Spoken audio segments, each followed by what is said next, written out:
Oke, pada kesempatan kali ini kita akan membahas tentang natural radioactivity atau radioaktivitas alami gitu ya dalam mata kuliah pendahuluan fisika nuklir. Jadi ketika mendengar kata radioaktif, banyak orang langsung menghubungkannya dengan reaktor nuklir atau bahkan bom nuklir itu sendiri. Nah, padahal sebenarnya radioaktivitas itu merupakan fenomena alam yang sudah ada jauh sebelum manusia hidup di muka bumi ini. Jadi, radioaktivitas alami terjadi karena beberapa inti atom di alam gitu ya, berada dalam keadaan tidak stabil sehingga secara spontan memancarkan radiasi untuk mencapai keadaan yang lebih stabil. Nah, makanya pada video kali ini kita akan mempelajari nih asal-usul radioaktivitas alami, jenis-jenis peluruhannya, keluarga radioaktivitas alami, serta berbagai pemanfaatannya dalam kehidupan sehari-hari kita. Nah, pertanyaan yang menarik adalah mengapa alam ini bisa bersifat radioaktif gitu ya. Jadi radioaktivitas alami merupakan fenomena peluruhan spontan inti atom yang tidak stabil menjadi inti atom yang lebih stabil dengan memancarkan radiasi. Nah, untuk mempermudah pemahamannya nih, bayangkan sebuah bola yang berada di puncak bukit, posisi tersebut sebenarnya tidak stabil gitu ya. Sedikit gangguan saja dapat membuat bola menggelinding ke bawah hingga mencapai posisi yang lebih stabil. Hal yang sama terjadi pada inti atom. Beberapa inti atom memiliki konfigurasi yang tidak stabil, sehingga secara alami akan berubah menuju keadaan yang lebih stabil. Unsur-unsur berat seperti uranium dan thorium itu terbentuk sejak awal pembentukan tata surya, termasuk dalam pembentukan bumi.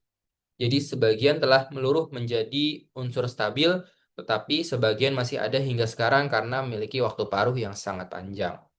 Fenomena inilah yang menyebabkan radioaktivitas ini masih dapat ditemukan di alam hingga saat ini.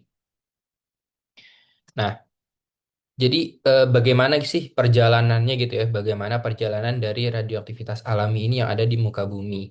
Jadi untuk kita mengetahui dulu nih keberadaan radioaktivitas, kita harus melihat perjalanannya dan sejarah pembentukan bumi.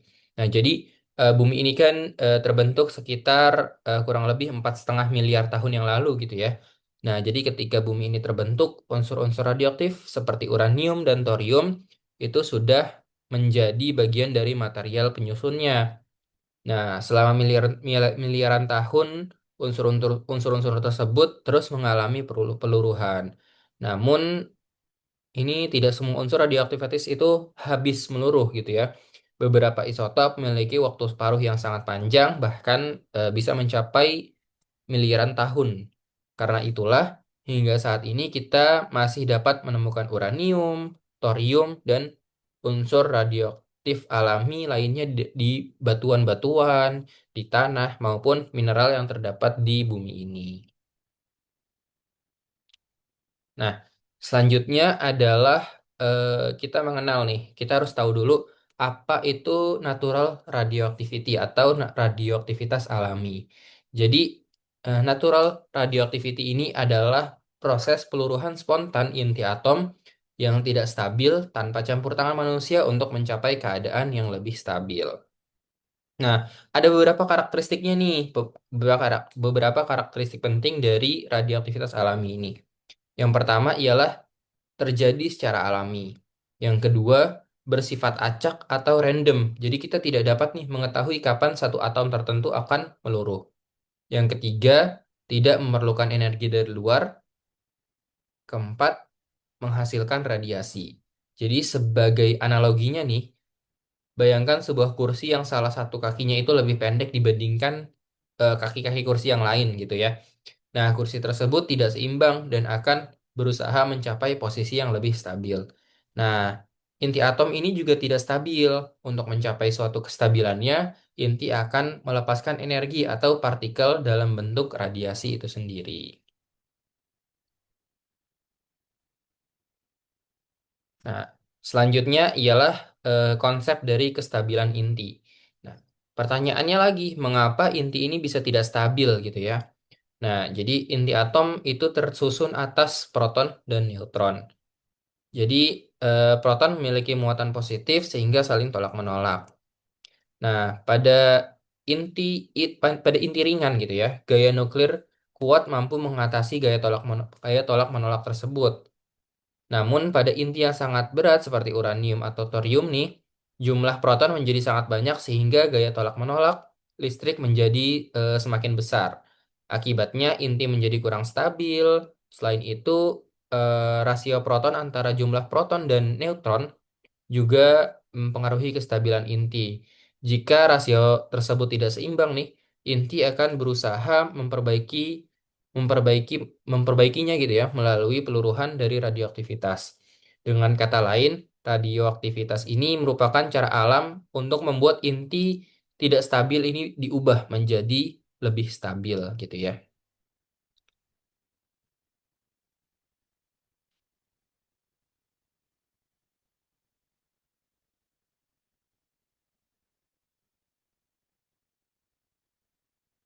Kita lanjut ke jenis-jenis dari peluruhan radioaktivitas itu sendiri. Peluruhan radioaktif. Kalau dapat dilihat dari tabel ini, secara umum terdapat tiga jenis peluruhan radioaktif, yaitu alfa, beta, gamma, alfa, beta, gamma gitu ya. Nah, jadi peluruhan alfa ini terjadi ketika inti memancarkan dua proton dan dua neutron sekaligus. Jadi partikel yang dipancarkan disebut partikel alfa atau inti helium. Nah, peluruhan beta yang kedua adalah beta. Ini terjadi ketika neutron berubah menjadi proton atau proton berubah menjadi neutron. Proses ini menghasilkan elektron atau positron. Yang ketiga ialah sudah peluruhan gamma. Nah, peluruhan gamma ini terjadi ketika inti melepaskan kelebihan energi dalam bentuk gelombang elektromagnetik berenergi tinggi. Nah, secara analogi lagi nih, peluruhan alfa itu seperti seorang yang membuang sebagian barang dari tas yang terlalu berat. Peluruhan beta seperti menata ulang isi tas agar lebih seimbang, sedangkan peluruhan gamma itu seperti mengeluarkan panas setelah kita berolahraga. Nah, kita lanjut nih ke empat keluarga utama dari radioaktivitas alami. Nah, jadi dalam radioaktivitas alami ini terdapat empat keluarga utama atau seri dari peluruhan itu sendiri. Nah, yang pertama itu adalah ada seri thorium, seri neptunium, seri uranium, dan seri actinium. Seperti yang tertera pada tabel gitu ya.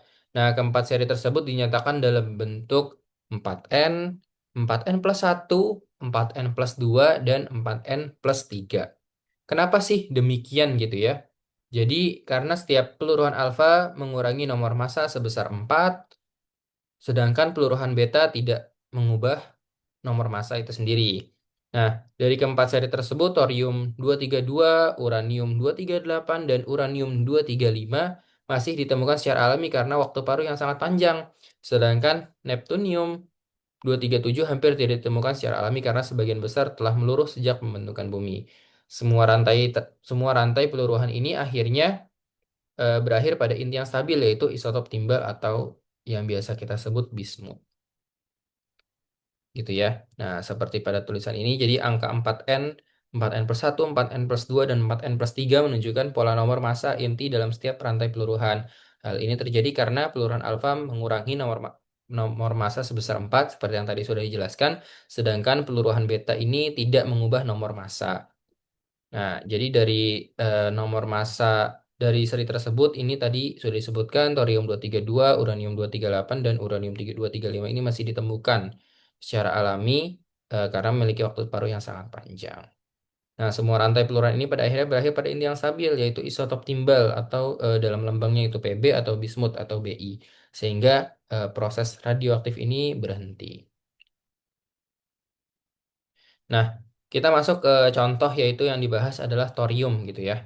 Nah, s- thorium ini thorium ini memiliki nomor massa itu nomor awal itu 232. Nah, jika dibagi 4 nih, hasilnya adalah 58 tanpa sisa. Makanya di sini tertulis 4 dikali 58 hasilnya adalah 232 atau 4 dikali N gitu ya. Nah, oleh karena itu thorium termasuk ke dalam seri 4N. Salah satu alasan thorium masih dapat ditemukan hingga saat ini adalah karena waktu paruhnya itu sangat panjang, yaitu sekitar 14,1 miliar tahun. Sebagai perbandingan, umur bumi itu hanya sekitar 4,5 miliar tahun. Karena waktu paruh yang sangat panjang gitu ya, jauh lebih panjang daripada umur bumi, sebagian besar thorium-232 masih tersisa hingga sekarang. Pada akhirnya, thorium akan meluruh menjadi timbal 208 yang lebih stabil. Gitu ya. Nah, kita lanjut nih. Nah, kali ini kita akan membahas tentang dari rantai peluruhan thorium itu sendiri. Nah, kalau secara penjelasan ini dijelaskan yaitu rantai peluruhan thorium merupakan serangkaian perubahan inti yang dimulai dari thorium-232 dan berakhir pada timbal 208 yang lebih stabil. Dalam perjalanan tersebut terjadi banyak tahap peluruhan alfa dan beta. Nah, cara membacanya adalah kalau dapat dilihat dari gambar gini, gambar ini itu ya. eh, Rantai peluruhan ini adalah serangkaian perubahan inti radioaktif yang dimulai dari thorium-232 atau dalam lambangnya ini 232 Th dan akan berakhir pada timbal 208. Nah, dapat dilihat pada kursor, mengarahkan pada kursor ini diawali pada tahap ini 232 Th dan akan berakhir di 208 Pb di atas ini. Nah, cara membacanya adalah di setiap gambar ini, ketika ada tulisan S itu berarti detik, M itu berarti menit, H itu berarti jam, D itu berarti hari, Y itu berarti tahun, MY itu berarti juta tahun, dan GY itu berarti miliaran tahun, miliar tahun. Nah, kalau dapat dilihat sini, ini ada eh, arti dari panah. Arti dari panah-panah ini untuk memudahkan kita untuk membaca adalah eh, ke kiri itu, panah ke kiri itu adalah alfa, ke atas itu ke atas itu adalah beta minus, dan ke bawah itu adalah beta plus. Nah, jadi yang pertama ialah kita mulai dari 232 Th ini mengarah ke kiri gitu ya, yang berarti peluruhan alfa memancarkan partikel alfa yaitu inti helium. Nah, akibatnya nomor massa ini nomor massa berkurang 4, nomor atom berkurang 2. Nah, akibatnya thorium berubah menjadi radium nih. Dan jadi radium karena kehilangan partikel alfa. Nah, lanjut ke atas sesuai dengan panahnya, yaitu peluruhan beta minus. Akibatnya, neutron berubah menjadi proton, nomor massa tetap, nomor atom bertambah satu. Nah, nomor massanya itu tetap 228 gitu ya, tapi unsur berubah dari radium menjadi aktinium. Nah, lanjut lagi panahnya ke atas, yaitu masih peluruhan beta minus gitu ya. Masih peluruhan beta minus. Begitupun seterusnya teman-teman. Begitupun seterusnya. Nah, peluruhan beta minus, lalu ke kiri lagi itu peluruhan alfa, ke kiri lagi peluruhan alfa kembali, ke kiri lagi peluruhan alfa kembali, ke kiri lagi peluruhan alfa menjadi 212 Pb, lalu akan peluruhan beta minus lagi ke atas gitu ya menjadi 212 Bi dan berakhir dan ke kiri lagi, sorry bukan berakhir, ke kiri lagi peluruhan alfa yaitu menjadi 208 Ti dan ke atas terakhir yaitu peluruhan beta minus menjadi keadaan yang lebih stabil, keadaan yang sudah stabil yaitu pada timbal 208 atau 208 Pb.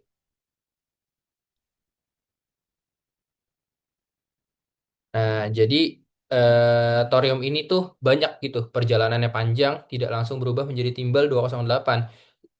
Thorium ini harus melewati beberapa inti antara antara terlebih dahulu hingga akhirnya mencapai keadaan yang benar-benar stabil. Setelah mencapai timbal 208 nih, proses peluruhan berhenti karena inti tersebut sudah stabil. Nah, kita lanjut ke slide berikutnya yaitu pemanfaatan natural radioaktivitas atau bagaimana sih atau apa yang dapat kita manfaatkan dari radioaktivitas alami ini gitu ya. Yang pertama adalah carbon dating atau penentuan umur fosil. Nah, jadi metode carbon dating menggunakan isotop radioaktif atau karbon 14 atau 14C untuk menentukan umur fosil, tulang, kayu, atau benda organik lainnya. Jadi selama makhluk hidup masih hidup, jumlah karbon 14 di dalam tubuhnya relatif tetap karena terus bertukar karbon dengan lingkungan. Setelah makhluk hidup mati, karbon 14 tidak lagi diperbarui dan mulai meluruh secara radioaktif. Nah, yang kedua adalah penentuan dari umur batuan gitu ya. Nah, untuk benda yang sangat tua seperti batuan dan mineral, karbon 14 tidak dapat digunakan karena waktu paruhnya terlalu pendek. Nah, maka sebagai gantinya itu digunakan isotop radioaktif alami seperti ada uranium 238, lalu ada uranium 235, thorium 232, dan kalium 40. Nah, lanjut ke yang ketiga ialah pemanfaatan di kedokteran nuklir gitu ya. Radioaktivitas dimanfaatkan dalam dunia medis untuk diagnosis dan pengobatan penyakit. Dalam diagnosis sejumlah kecil isotop radioaktif dimasukkan ke dalam tubuh pasien untuk menghasilkan citra organ menggunakan alat khusus seperti PET scan atau SPECT. Dalam terapi kedokteran ini, radiasi digunakan untuk menghancurkan sel kanker tanpa perlu operasi yang terlalu besar. Dan yang keempat dalam contoh ini adalah penelitian dari fisika inti. Jadi radioaktivitas ini membantu ilmuwan memahami struktur inti atom dan sifat-sifat partikel penyusunnya. Dengan mempelajari peluruhan radioaktif, ilmuwan dapat mengetahui eh,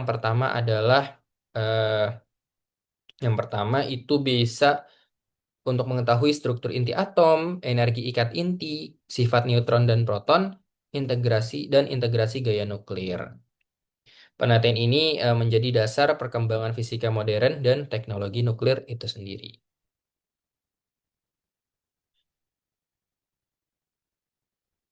Nah, jadi kurang lebih itulah materi tentang radioaktivitas alami atau natural radioactivity pada materi pendahuluan fisika nuklir kali ini. Jadi sebagai kesimpulan itu radioaktivitas alami merupakan proses peluruhan spontan inti atom yang tidak stabil menuju keadaannya yang lebih stabil. Jadi dari tidak stabil menjadi lebih stabil. Nah, fenomena ini tuh telah ada sejak terbentuknya alam semesta atau sejak terbentuknya bumi bumi kita yang kita tinggali ini dan masih berlangsung hingga sekarang karena adanya isotop-isotop yang memiliki waktu paruh yang sangat panjang. Jadi selain penting dalam memahami struktur materi, radioaktivitas juga memiliki banyak aplikasi dalam geologi, arkeologi, kedokteran maupun penelitian ilmiah. Nah, mungkin itu dulu untuk penjelasan tentang natural radioactivity ini. Eh, saya harap dapat dinikmati videonya dan dapat dimanfaatkan dengan baik. Terima kasih. Wassalamualaikum warahmatullahi wabarakatuh. Sampai jumpa di video berikutnya.